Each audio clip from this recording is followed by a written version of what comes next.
ఏంది గాయననా? గట్టిగా మైక్ ముంగట మాట్లాడతానికే రాదు, గాయనేం లీడర్ రా? గా పార్టీల సీనియర్ లీడర్ మంచి మాటకారి కదా, మన కండువా కప్పుకుంటాడేమో. పారు మాట్లాడు. మాటకు మాట, తిట్లకు తిట్లు. రాజకీయంలో గీలేనయ్యా కావాల్సింది. అబ్బో, గా లీడర్ మస్తు ఖతర్నాక్ సారు. ఎప్పుడు ఏదో కేసులో తిరుగుతూనే ఉంటాడు. ఆనే టోళ్ళ కోసం ఎంకులాడే కాలంలా గీ ముచ్చట చెప్పుకోవర్తిమి. నేరాలు ఘోరాలు చేసిన వాళ్ళని అసెంబ్లీకి పార్లమెంటుకు పంపుడైంది.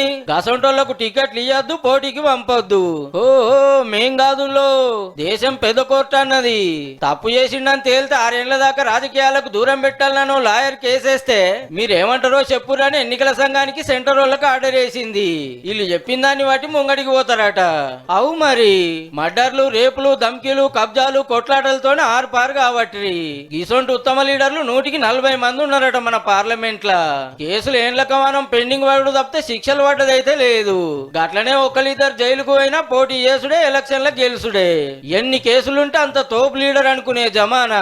పార్టీలు గిన గసంటోళ్ళని దేవులాడే టికెట్లు ఇవ్వబట్టే. పోనీ ఓటర్ దేవుళ్ళన్న పట్టించుకుంటారా అంటే ఏ గవ్వన్ని మాకెందుకు, ఏలికి ఇంకంటే ముంగట మరి మాకేందన్నదే ముఖ్యమైంది చాలా మందికి.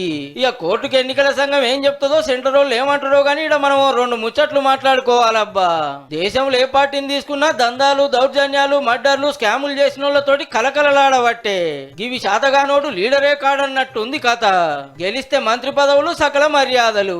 దేశంలో పరిస్థితి గిట్లుంటే క్రిమినల్ కేసులు ఉన్న వాళ్ళని రాజకీయాలనే ఉండొద్దు, అసెంబ్లీకే రానియొద్దని ప్రశ్నిస్తే ఎట్లా సారు? మన ప్రజాస్వామ్యం ఏమైపోవాలి? ఎన్ని కేసులున్నా మన బతుకులు రాతలు రాసే భాగ్యం వాళ్ళకంచి గుంజుకుంటామంటే ఒప్పుకుంటారా?